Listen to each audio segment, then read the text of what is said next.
Hi everyone, Michael Miller here to talk with you about fire pit design.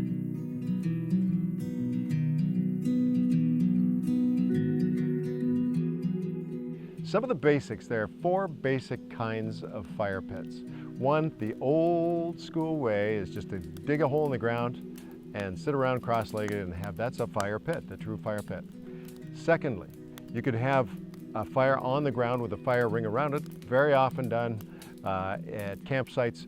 You've got rocks or blocks around the fire pit, and very often it's a good idea to have a grate for airflow in there. A third option is a portable fire pit, and you see these everywhere. And finally, a built-in elevated fire pit like this one. This is my favorite. And whatever you do with any fire pit design, you want to make sure that you're 1, safe, 2, it's fun, and 3, it's clean and easy. Clean and easy, basic fire grates are the good way to go.